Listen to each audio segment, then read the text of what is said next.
Hello, and welcome to Joe and Kat Chats. Today we're talking about the Universal Declaration of Human Rights. Oh my goodness. So we're recording this live. It's March 30th, 2021. We're on Facebook and YouTube at /JoeNiceDJ. And also find us on all socials at Joe and Kat Chats or on our personal pages at JoeNiceDJ and at CatWells22. We are also happy to be a part of Tastemakers Radio on Dash Radio. So listen to us every Wednesday at 11 a.m. Pacific, 2 p.m. Eastern. And as always, I'm excited to get into the topic today. But first, how are you, Joe? You know what, Kat? Today is another day in the life. We are doing what we need to be doing. Let me stop the executive production on this side of the screen here.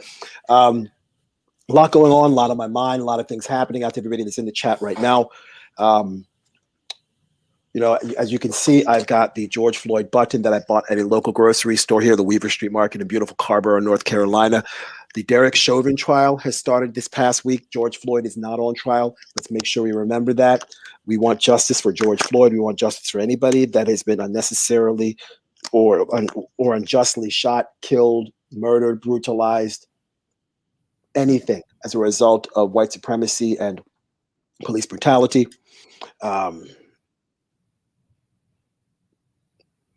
Special dedication today to a dear friend of mine who just messaged me a couple of minutes ago. My guy, Dr. Albert, is not a doctor, but he's a dear friend of mine, dear brother of mine in Ljubljana, Slovenia. I hope he and I can chop it up together again soon. There's a whole lot of stories with me and Dr. Albert that we can tell, but that's going to be for the Patreon. That might even be for the Joe and Kat Chats After Dark series. Amazing. Yeah, which is not actually a thing, but yet. No, not yet, but it could be. It could be. It very well could be. Yeah, there you go. It very well could be. But other than that, everything else is cool as a fan. How are you? Yeah, that's great. I'm doing well. The sun is out here, which is kind of a novel thing after a long winter of gray skies. But yeah, so I'm feeling good. I've been thinking about those in Burma who are continuously experiencing police brutality. There was a crowd of protesters that were shot at, I think yesterday or late Sunday night, depending on time zone. And yeah, I mean, it's just there's some really nasty things going on around the world. So my heart goes out to everybody who is, protesting for their own human rights, because as we're going to find out today, there's a lot of human rights that are listed and that are not being upheld. They're consistently being violated. So yeah, also keeping eyes on the Derek Chauvin trial as well, because we need justice. Exactly. And as I'm sure for those that are watching right now, out to all of you, you all see that I am wearing a black vest today for today's episode. It is important that we stand and support all of those who face any sort of white supremacy, who face any sort of inequality. We stand with those who need our support the most. As I'm sure many of you all know, I'm a strong and ardent supporter of the Yellow Vest movements, and not only the Yellow Vests, but the Black Vests in France. And we're going to see today, as you so eloquently said, Kat, we're going to see that the rights that the Yellow Vests and the Black Vests are fighting for are human rights. And there are certain people in positions of power that do not want those groups of people to have those rights. So we're going to talk about why those rights are being violated as per the Universal Declaration of Human Rights. And I'm looking forward to slicing and dicing and spending some time with the co-host with the most from most on the other coast. Amazing. Yeah. I mean, yeah, I can't even follow that. That's incredible. But in true form, I guess we should start with some definitions. Yes. Because that's what we do here on Joe and Kat Chats. That's exactly what we do. And before we start with the definitions, I want to start with a quote to kind of set the mood and the tone for today's conversation. There is a French mathematician named René Descartes. And in his book, Discourse on the Method, there is a quote that he had from the book where he said, "I think, therefore I am." I think, therefore I am.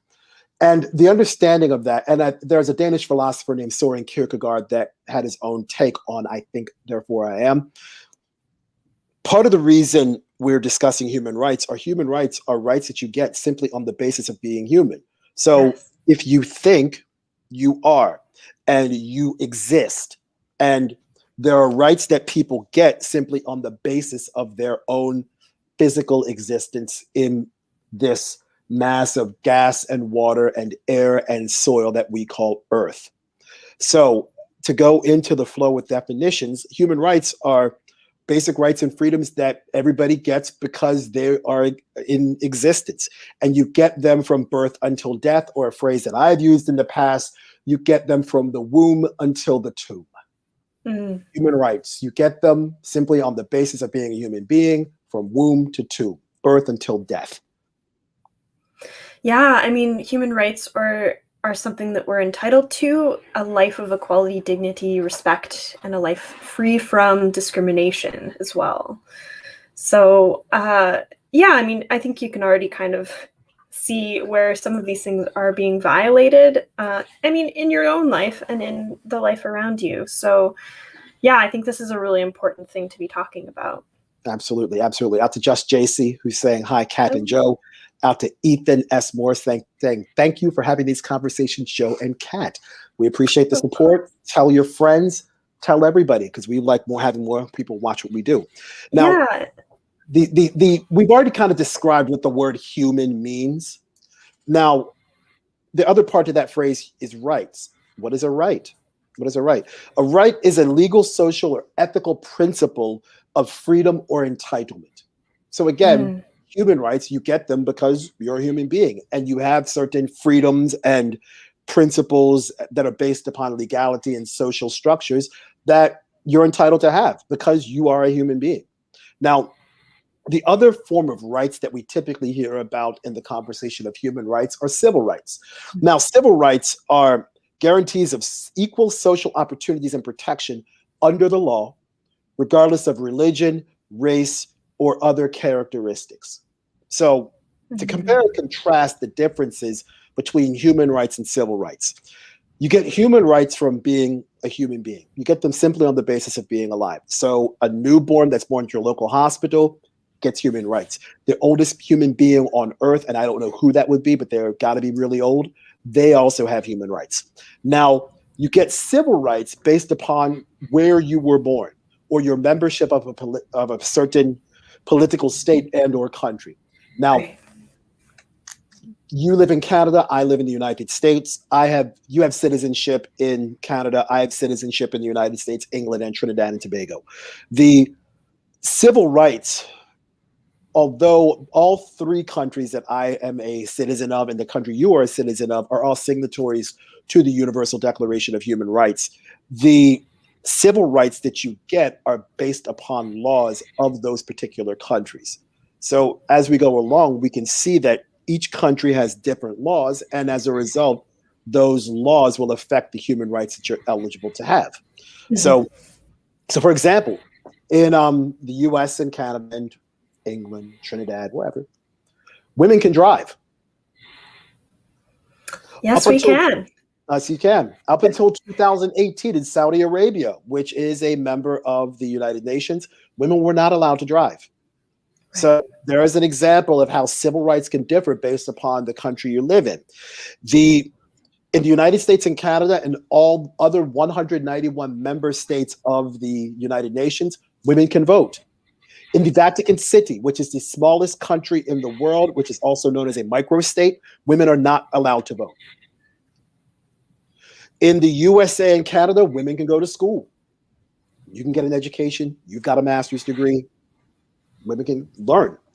In South Sudan, school for women is almost prohibited. 73% of young women and girls do not attend school. Now, laws are laws change over time. So as a result, the country that you live in, the laws that you might have had a decade, 20 years, 50, 100 or 200 or 300 years ago might be different than the laws you have now. Take a look at voting in the United States. Someone that looked like me was not allowed to vote in 1869. But in 1870, Black people were allowed to vote. Women were not allowed to vote in the United States until 1920. Until in 1919, women couldn't vote. So in the 23rd Amendment to the United States said people who live in Washington, D.C. had the opportunity to vote for the President of the United States. Before 1961, that was not the case. And you had to be at least 18 years old or older in order to vote. And that was made into law under the United States Constitutional Amendment, the 26th Amendment, in 1971. Before 1971, there was no specification as to how old you had to be. So you could try to vote if you were 16 years old, they could turn you away. So they set an age limit of at minimum of 18 years old or older. So again, to kind of go back to the whole situation with the laws changing, before the 14th Amendment, voting was really only for white men. Now, after the 14th Amendment, it was still really for white men and wealthy landowners, but under the law, it was allowed for everybody to vote, regardless of race. Mm-hmm. Yeah, and I think that's a really important point to bring up, because although there are some really blatant ways in which certain states, ignore or violate these human rights in sort of a civil rights or civil way, because they're all sort of in their own political state.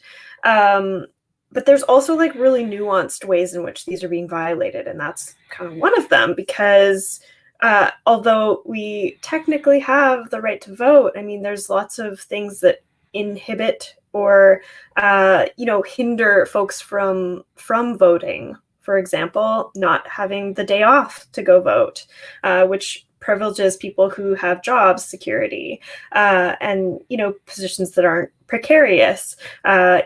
There's all sorts of gerrymandering and things like that contribute, that we've talked about in many of our episodes before. So there's these nuanced ways in which you can sort of see how human rights are being violated in sort of the colonial legacy of how our laws are created to have these civil sort of rules that we have to abide by. So absolutely. Now, just so we have an idea, why exactly do we have human rights? Why do we have human rights? I mean, you would think that as human beings, we wouldn't necessarily need a set of rules for everybody to follow, because you would think that we would treat everybody like human beings. But there have been many instances in the past where people have not treated other people like human beings. And really the basis for the Universal Declaration of Human Rights came from World War II. And the atrocities that we saw with World War II, most specifically the Holocaust of 6 million Jewish people being killed in World War II.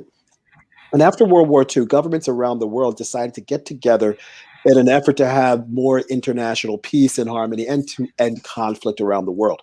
So in 1945, June of 1945, the United Nations was established. And I think it was established, if I'm not mistaken, in Geneva, Switzerland, or as the Swiss folks in the western part of Switzerland say, Genève. Genève. Now, in 1948, representatives from 50 member states of the United Nations met with Eleanor Roosevelt. Eleanor Roosevelt was the first lady of the United States of America at that time. And what they did is they created a list of all the human rights that everybody should have around the world. Now, on December 10th, 1948, the General Assembly of the United Nations announced the Universal Declaration of Human Rights. And these rights are the foundation of international human rights around the world, including the International Bill of Human Rights. Right. I mean, yeah, that's great in the sense that, like, this is not a new thing. We've had these human rights outlined for 70 years or more, I guess, now. So I mean, that's good. I just have a little bit of a hesitation in accepting all of this like at face value, because clearly we're here to be critical of these concepts. And I think that there is an aspect of Eurocentrism in the Universal Declaration of Human Rights because of how it was created, which is fine, but also we need to be critical of it. So just as a quick overview, Eurocentrism is just like focusing on European culture or history to the exclusion of a wider view of the world, implicitly regarding European culture as preeminent, just so everyone sort of understands that definition. But And that makes total sense, Kat. And that makes total sense given, number one, who was responsible for writing the Universal Declaration of Human Rights, and many of the other countries that were involved in the 50 member states that were the first cohort of the United Nations. Now, there's a quote from a speech that I want to read that Eleanor Roosevelt delivered at the 10th anniversary of the Universal Declaration of Human Rights. And the name of the speech is called "Where Do Human Rights Begin?" And I'm going to read you. It's a couple of sentences. It won't take long to read. Where Eleanor Roosevelt says, "Where, after all, do universal human rights begin? In small places close to home, so close and so small that they cannot be seen on any maps of the world. Yet they are the world of the individual person, the neighborhood he lives in, the school or college he attends, the factory, farm, or office where he works. Such are the places where every man, woman, and child seeks equal justice, equal opportunity, equal dignity without discrimination. Unless these rights have meaning there, they have little meaning anywhere. Without concerted citizen action to uphold them close to home, we shall look in vain for progress in the larger world." Yes. So with that, it's what she's basically saying is everybody, regardless of where you are, should have human rights. And it doesn't matter whether you're a man, woman, or child, doesn't matter what job you have, wherever you are, you should have human rights because you're a human being. Now, the Universal Declaration of Human Rights has 30 articles that include the right to asylum, free speech, and education.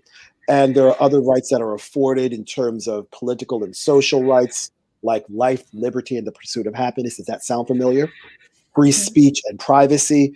And it also includes socioeconomic rights such as Social Security, healthcare, and labor rights. And we're going to get into all of that today in the remaining 42 or 43 minutes. And as I stated earlier, I'll make sure I mention this again. There are 192 member states of the United Nations. All 192 members of the United Nations are signatories to the Universal Declaration of Human Rights. Great. Yeah, no, I mean, that's great that there's so many countries involved with this, because I mean, it is really important to have documentation of these things that should be universal and should be granted to everyone who is alive and human. But again, it's sort of easier said than done, I guess, in certain aspects, not to absolve any responsibility from anyone.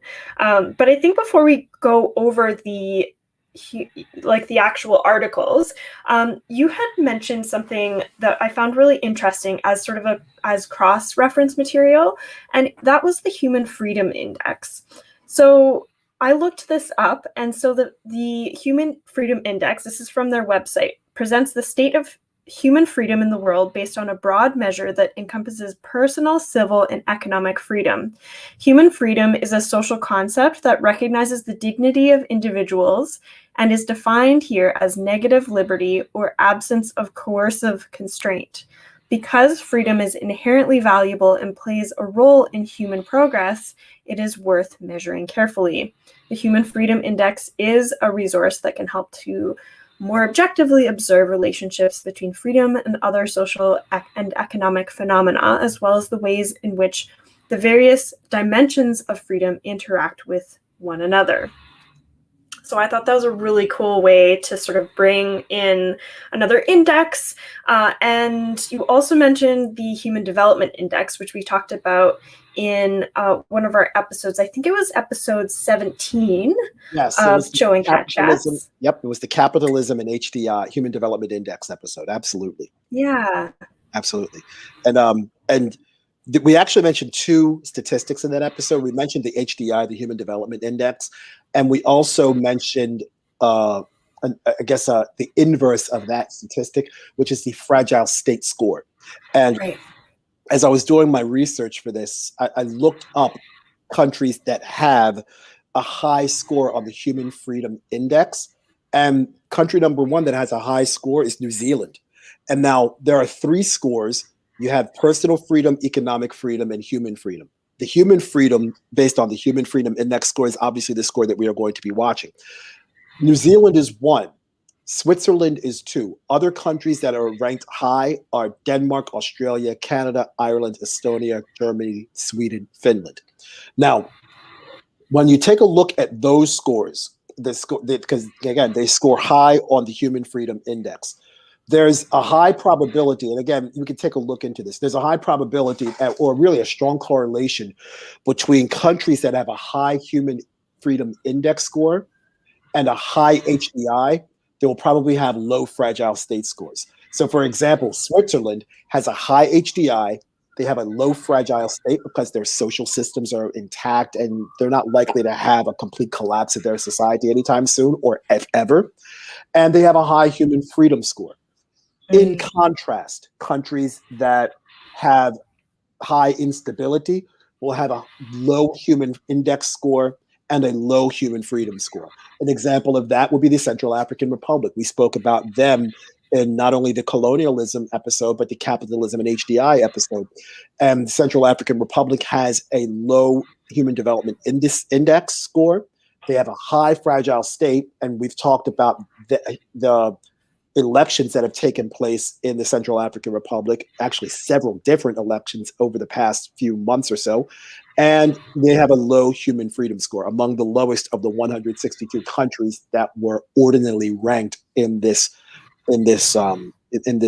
setup. So again, just to make sure we have an understanding of this when we look at the data, there's a strong correlation between countries that have a high human development index and a low fragile state and a high human freedom score.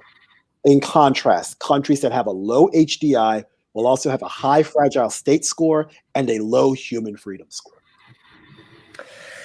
Yeah, for sure. And I think it's noteworthy and important to be mentioning this stuff because really like the statistics don't lie in the sense that these folks, I mean, of course, the measures of the indices are, can be challenged or criticized as anything should be. But it's important to really understand that like this declaration is just a piece of paper with a bunch of like 30 articles on it. When we're looking at real places, and in this case, political states like countries with political borders, there's different ways in which these are being violated. And so I think it's just worth noting that the last few on the Human Freedom Index, the last few countries that rank the lowest are countries with, crises or war going on. So the last one is Syrian Arab Republic, Sudan, and Venezuela are the last three. Yemen is the fourth from last. So these places have conflict going on. They have a high amount of civil unrest. And in the case of Yemen, I mean, there's genocide happening to them by their neighbors, Saudi Arabia. So Absolutely. So yeah, and that's a brilliant point, and thank you for mentioning that, because again, if we're going to look at the top of the table for the Human Freedom Index, we also must take a look at the bottom. So there's a complete contrast and complete transparency of the data that we're trying to interpret. And I know I said this in a previous conversation, I'll bring it up again. I had a statistics teacher tell me this in graduate school the first time around. He said, "Joe, numbers don't lie, people do." Numbers don't lie, people do. So we're going to get into how people lie when they say they're upholding human rights, but they're actually not. And again, there are 30 articles. There's a lot of them we can kind of go over and gloss over quickly. But what we're going to do now in the remaining 35 minutes or so. This might even be a two-part episode, given the breadth of how much we have to cover, is go over each of these articles. We won't read every single article word for word, but we'll give you a summary of the article. And then we'll give you examples of how my country or countries and your country and other countries around the world are violating these human rights on maybe on at minimum a contemporary basis, but we could even take it as far back as a slightly historical basis. Now, granted, we can't go back to the 1800s or even the early 1900s because that was before the creation of the Universal Declaration of Human Rights. But we can at minimum go back to, let's say, 1950, which would be 71 years ago. 71 years ago. So we have an idea of how far back we can go to show how many human rights have been violated for all of the countries that were actually countries back in, let's say, 1950. Mm. Yeah, and when I was thinking about this, I was just thinking about sort of the recent and really relevant ones that are happening now, because Sure. there's so much going on right now. But before we really dig into it, I also just wanted to mention, I guess, that this Universal Declaration is utopic, and it's an ideal sort of that seems plausible when you're reading it, and it's like when I read it, I'm like, oh yeah, of course these things seem like they should be a given for human rights, especially for those of us who live in countries that do have like a high human freedom score, for example, and high human development score. But it's also something that seems difficult to uphold and apply or maintain in certain places, again, primarily places with conflict. And so I just want to have people keep that in mind, because again, it's a little bit Eurocentric in the way that it's laid out and created. And so, yeah, so I think that is sort of my little thing I wanted to mention. Dig in. No. And thank you for saying that. Thank you for saying that. Let's start with Article 1. Basically, to summarize Article 1, Article 1 basically says that everybody should be treated in the same way. Everybody should have equal treatment for everybody. Take a look at how many different ways that's being violated, for example, in the United States. Take a look at, for example, the George Floyd situation with Derek Chauvin in the trial. Take a look at Black people being murdered by white police officers. That's a perfect example of how people are not being treated in the same way. Take a look at, in the 1950s and into the 60s, segregation. Take a look at the school systems being segregated into the United States. So again, that's a clear examples of how human rights are being violated, not only historically, but currently. And I'm sure Canada has similar situations. Yeah, so when I was looking at these articles, I grouped 1, 2, and 3 together because they're all sort of about equality, freedoms, dignity, including that sort of life, liberty, and security of person thing that we're very familiar with. And so violations of the first 3 are any kind of discrimination you can think of: racial bias, prejudice, violence, and persecution by the state, which is a good example because you brought up George Floyd. And the example that I really thought about when I was looking at these is the long-standing and structural genocide of Indigenous peoples through the colonial state and cultural upholding of white supremacy here in Canada and across the world, because this is not just a Canadian problem. It's not. And you're exactly right. And I know Article 2 discusses that, says that everybody should get these rights. And Article 3 talks about everybody having the right to life and getting to live in safety and freedom. And when you think about the First Nations and Indigenous communities in Canada not living in safety and or freedom, this also gets violated in the United States. So, for example, take a look at the pandemic, how we're not living in safety and or freedom. We're having to be basically stay on lockdown and be in our homes. Take a look at the situation with Flint, Michigan and the water. Take a look at the situation in Lincoln County, Montana with the vermiculite mine. So Those are specific examples of how everybody has the right to life and living in safety and freedom. But it's in those instances, and I'm sure numerous others, it's anything but. Yeah, exactly. It's anything but. Now, Article 4 of the Universal Declaration of Human Rights is essentially no one gets to be a slave. You don't enslave anybody. No one is a slave. There are plenty of examples of that. Take, for instance, what's happening in Libya right now Mm. with the open slave trade that's taking place.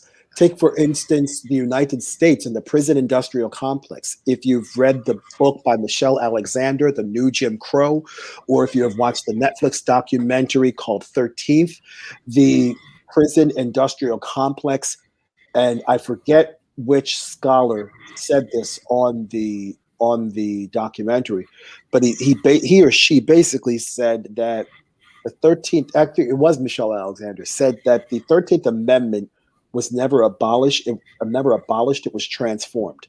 And Mm. instead of the slave ship being on water, it is now on land in the form of prisons. And if you read the 13th Amendment, it talks about the basically no one gets to be a slave except in the commission of a crime. So if you commit a crime, you are essentially a quote unquote slave to the state. So quite honestly, the if we're really digging deep into it, the concept of prisons, and at minimum in the United States, is a form of slavery, given the way that the Constitution was written and the ratification of the 13th Amendment. So quite possibly anyone who is in prison right now is probably having their human rights violated. Yeah. Yeah, I would absolutely say yes to that. They are. Prisoners are treated the worst out of anyone in our society, here in North America particularly. Yes. And I could actually say across the world. So yeah, when I was looking at the articles, I kind of grouped 4 to 11 together because they all kind of have to do with access to justice before the law and Okay. prohibits like slavery and torture, those kinds of things. So I thought that they went sort of well together. So, and most of these violations happen in war anyway. And so if there's conflict, I mean, I've mentioned it a few minutes ago too, like that it's just not a thing in war or conflict. But these things are also being violated, as you said so eloquently just now, like just all the time. They're consistently violated by governments because we have systems that create prisons. And so like human rights are just not a thing in prison. So I don't know if that's controversial or not for anyone listening, but yeah, let's talk about it. I agree. I mean, I agree. Now, Article 5, and I like how you were grouping them together. I mean, obviously, I decided to go a slightly different way, but it all makes sense. Article 5 of the Universal Declaration of Human Rights basically says nobody gets to be tortured. Don't torture anybody. No one gets to be a victim of torture. Think about how many ways the United States has violated that particular article. Look at Guantanamo Bay in Cuba and waterboarding. Look at the Middle East and many of the atrocities that the United States has committed against middle people in the Middle East, with various forms of torture, waterboarding, electric shock, electrocution, etc. Take a look at Canada and the RCMP and the numerous ways that First Nations people have been brutalized as a result of them being just Indigenous people. They, getting beaten up and held in a police station against your will and not committing a crime, that is torture. That is a violation of people's human rights. That is no different than what is happening in Guantanamo Bay. That's no different than prisoners being beaten up. Take a look at the Khalif Browder case. Khalif Browder was arrested for a crime that he ended up not committing, and then he spent 3 years in jail at Rikers Island before he was able to have a trial. Then he had his trial. He ended up getting out of prison, and they ended up committing suicide shortly thereafter. And he was beaten up over and over and over again while behind bars at Rikers Island. That is torture. That is torture. And Absolutely. and again, we talked about prisons and people being behind bars and their human rights not even being afforded to them and then eventually taken away, but being treated inhumanely. The simple inhumane treatment of somebody is a violation of human rights. Yeah.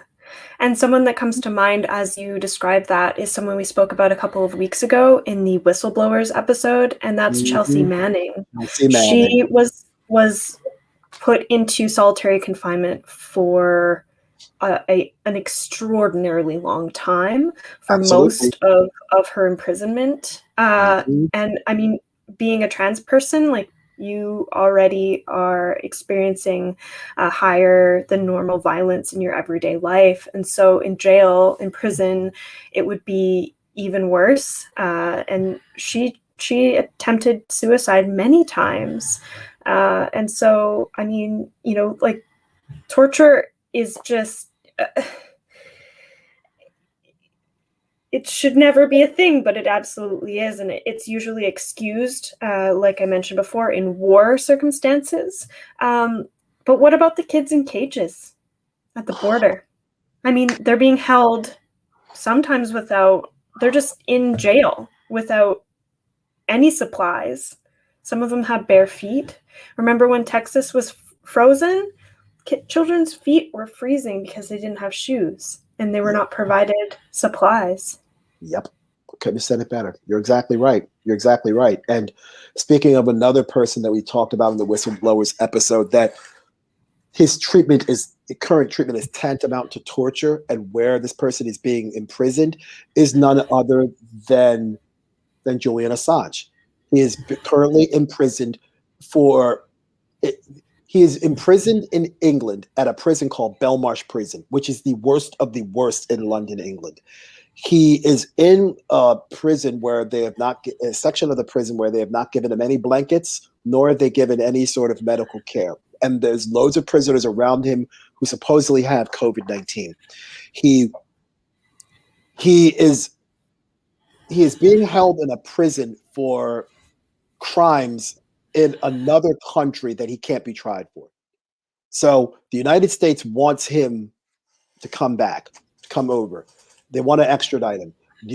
England's like, we're not looking to do that. And the whole situation with Julian Assange, it's a complete sham. He has no business being in a prison, let alone being treated the way he has been treated behind bars in Belmarsh Prison, nor the way he was being treated while he was in the Ecuadorian embassy. Yeah. Yeah, absolutely. So, where he spent several years. Where he spent several years. He may not necessarily have been waterboarded or flogged or shocked with electricity while he was in the Ecuadorian embassy. But if you take away his access to medical care, if you take away his access to walk outside and have any sort of exercise, if you held him without a trial, Yeah. which is another human right that we will discuss, that is a violation of human rights. So we're going to get into more of these. We have about 20 minutes left. There's a lot more that we have to talk about. Obviously, the sand is filling up at the bottom of our hourglass, but there's always next week. There's always next week. There's always true. Next week. And we're going to have more viewers next week, and we'll have more to talk about, because this is what we do on the greatest podcast in the history of podcasts, the Joe and Cat Chat series. Heck yes. Here we go. Absolutely. Last 20 minutes. Yeah, absolutely. So let's take we've already talked about article number 5. We discussed article number 6. Basically, wherever you are, you have human rights. Wherever you are, you have human rights. Article number 7 is equal protection under the law. Mm-hmm. Equal protection under the law. Take a look at how many different ways that's been violated. Take a look at how Black people are being treated in commissions of crimes as instead of white people. Take a look at the policies that Joe Biden wrote up, the crack law and the crime bill of 1994. How if you have a certain amount of crack in your pocket or in your possession, that is a lower sentence than other types of drugs. And if you are a white person that carries these different types of drugs, you're less likely to have a harsher sentence than a black person. That is not equal protection under the law. So that's a human rights violation. Yeah, absolutely. Yeah, that's a great example of it. Yeah, I mean, Article, did we do 8? No, we Is, didn't do 8. sorry, I was like, No, that's okay. It's cool. It's cool. so Article 8 is everyone has the right to effective remedy by competent national tribunals for acts for violating fundamental rights granted to him by the Constitution or by law. Yep. Article 9 is no one shall be subjected to arbitrary arrest, detention, or exile. Yep. And we've talked about that. Take a look at the penal system of the United States. We mentioned Khalif Browder. We mentioned Guantanamo Bay. Take a look at the war on drugs. If you get arrested, you get put into jail before you even have a trial. Yeah. That is unfair detention. Again, take a look at Julian Assange. Julian Assange is being held in Belmarsh prison for no damn reason at all. He should be free. He should be able to go back with his partner and his kids. And I think his partner and kids live in Australia, if I'm not mistaken, because he's an Australian citizen. So you should be able to go back. And again, that's, oh, sorry, go ahead. No, you got it. I was going to say, again, that's related to Article 10, because that's, is titled to a full equality to a fair and public hearing. Exactly. Which, again, reminds me of the whistleblowers episode, because all of these things are being violated for those folks. And also the Derek Chauvin trial that's happening right now as we speak, because we need to continue to pressure the Minneapolis government to maintain a fair trial, because so many of these trials with police officers that are white, that kill Black folks, end up getting off without any charges or assigned an arbitrary charge that has nothing to do with the murder that they actually inflicted. So we need to make sure that the Minneapolis government is being held accountable for this fair trial. And like you said at the top of the show, George Floyd is not on trial. Derek Chauvin is. Derek Chauvin is, exactly. And the attorney that representing the estate of George Floyd and his family, Benjamin Crump, he said something last night that I was watching on the news. He said that this case is a referendum on racism and justice in the United States of America. And I'm inclined to agree with that statement, because we know what we saw for not 8 minutes and 46 seconds, but 9 minutes and 29 seconds. Everybody around the world saw it. The reason we're doing a podcast is as an extension of what we saw for almost basically 9.5 minutes. And our eyes can't lie to us, and we can't be deceived by what we saw. And we can't unsee what we saw. You can't unring that bell. We can't, proverbially speaking, put the toothpaste back in the tube. Once it's out for everyone to see. And we know what we saw.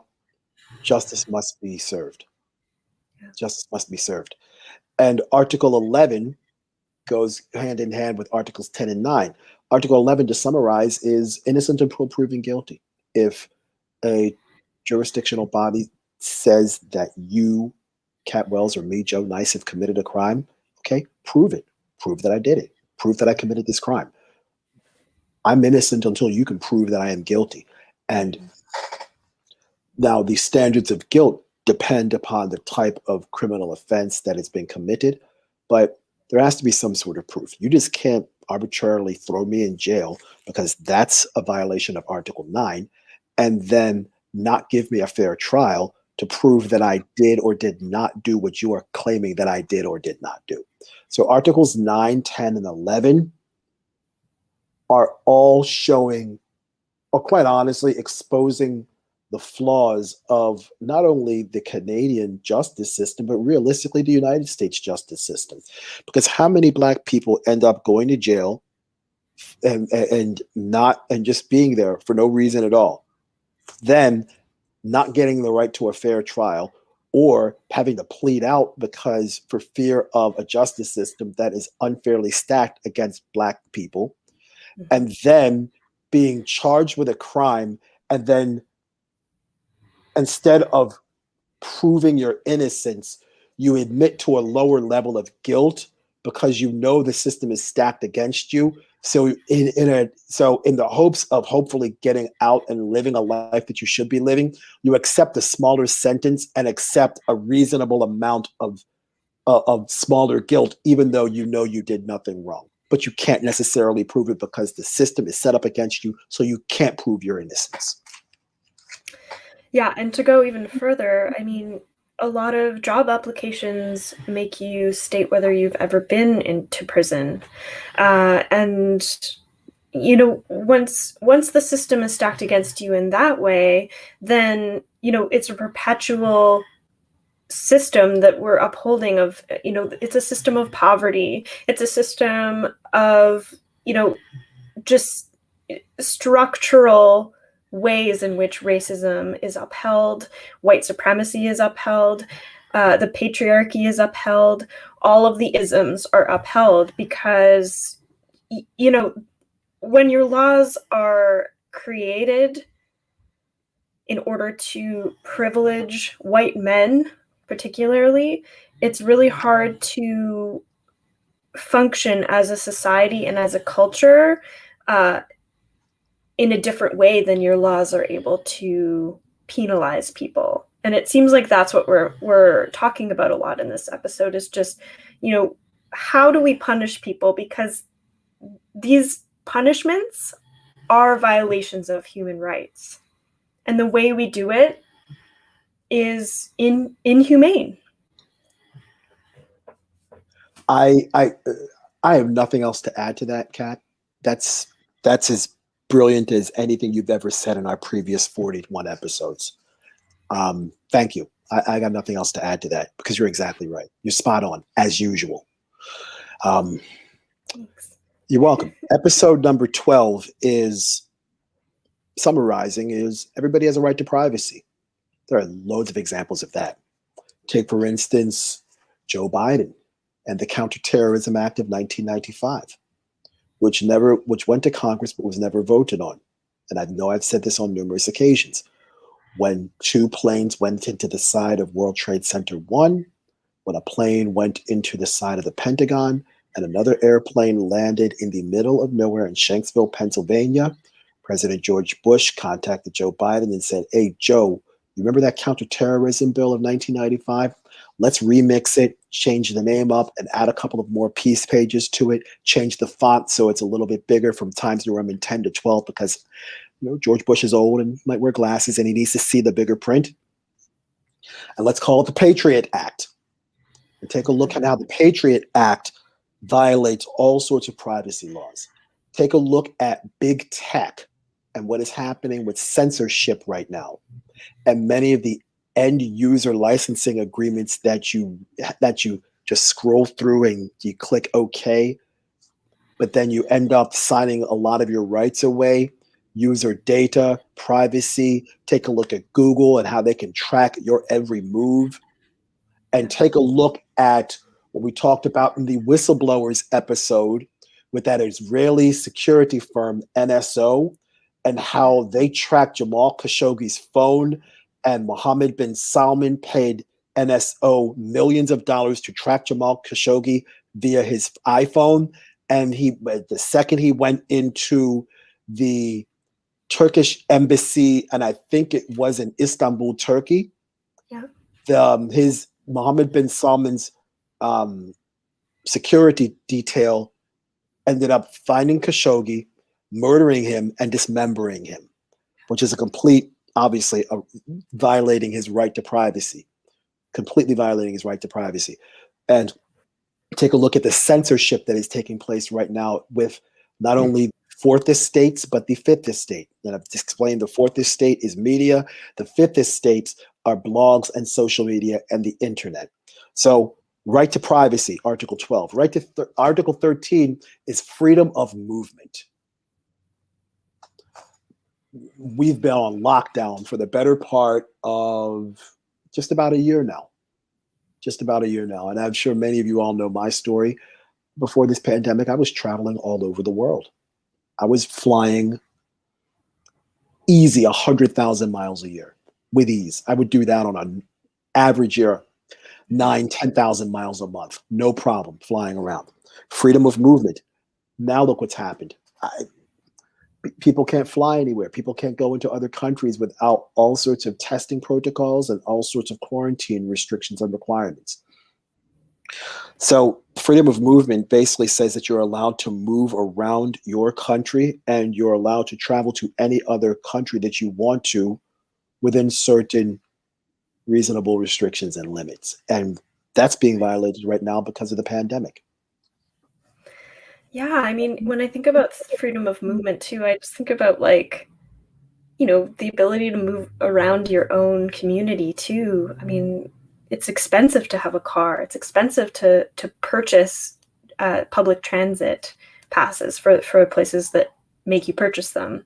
And yeah, I mean, there's violations for movement in your own community. I mean, jaywalking, for example, you can get a ticket for that. And so, yeah, so like there's a lot of ways that these human rights are being violated that are so pervasive that we barely even think about them sometimes, because like I jaywalk constantly, but like I will look around to make sure there isn't a bylaw officer before I do it.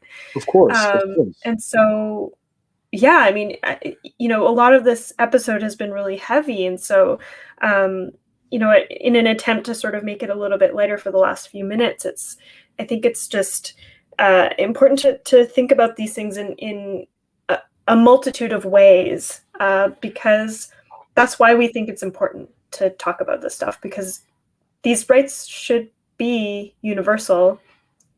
They should be given to all of us just for existing, but they're not. They're not. And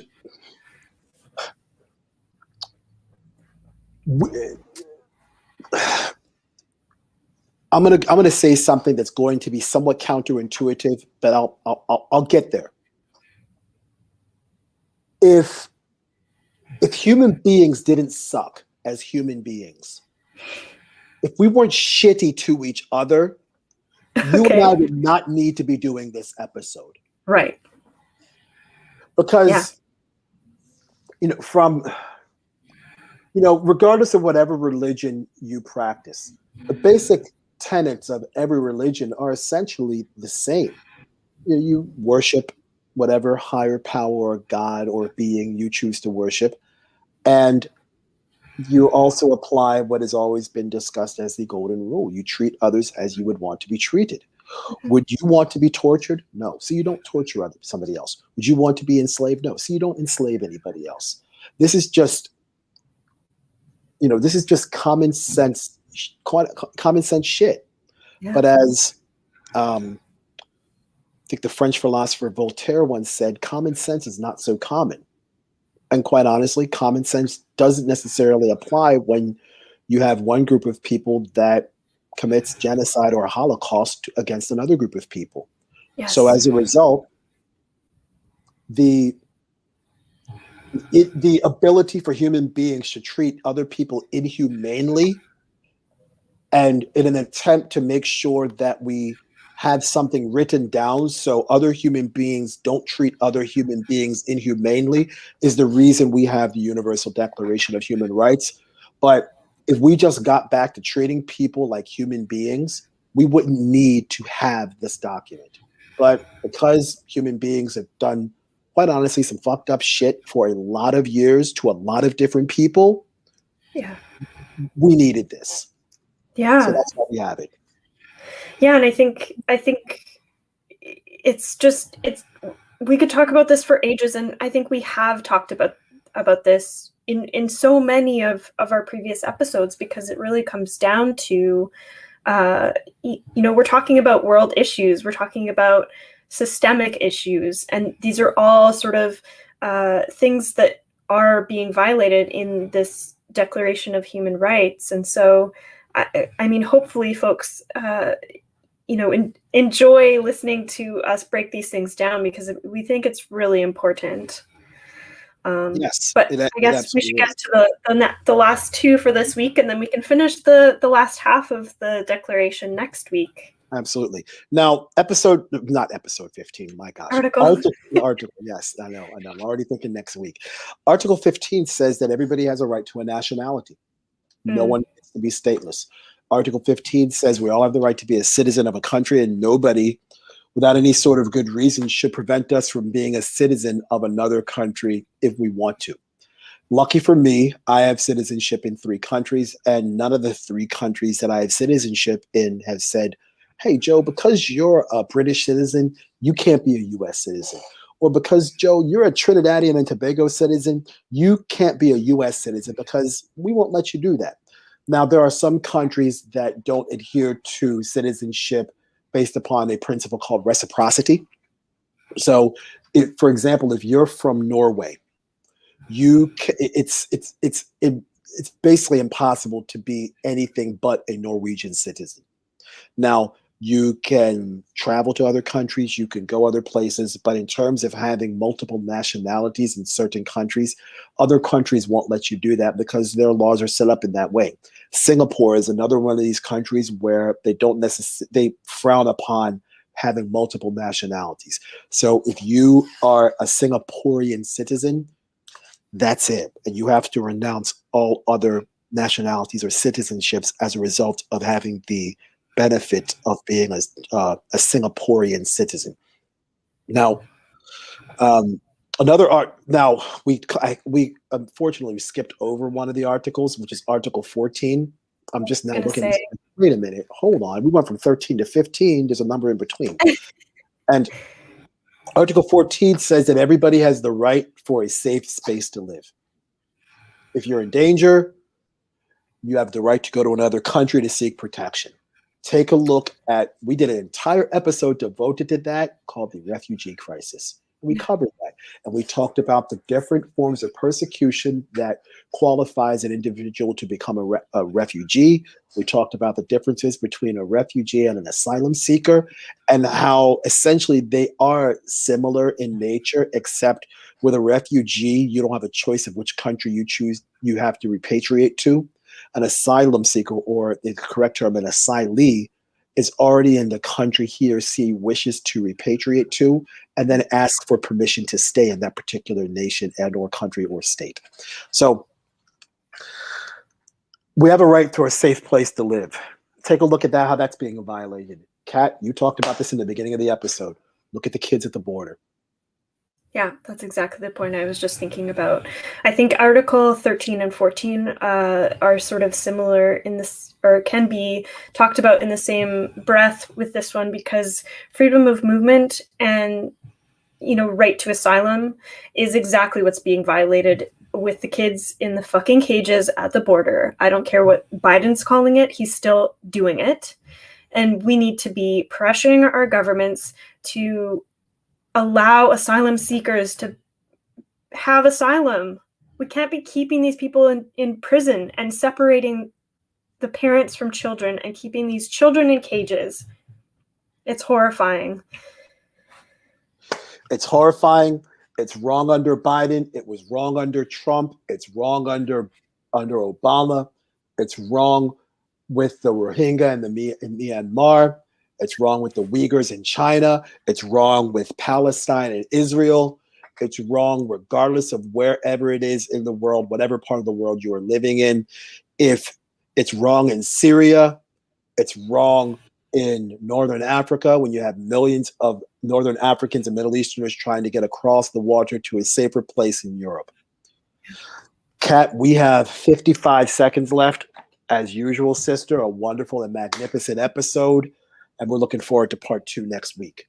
Yeah, next week we'll do part 2 of the UN Declaration of Human Rights. Thank you so much for everyone who tuned in. Thank you so much, Joe. It's always a pleasure. Pleasure's always mine. And I mean, we do these because we care about each and every one of you. Please take care of yourself and those around you. Like, share, and subscribe on all our socials at Joe and Cat Chats, and also subscribe to Tastemakers Radio on the Dash Radio app. Please do. Again, Please do. thank you so much, everyone, and I look forward to next week. It's Yes, going to be another insightful episode. absolutely. Absolutely. And we're going to cover a lot more ground in the next week. So stay safe. Take care of yourselves. Peace.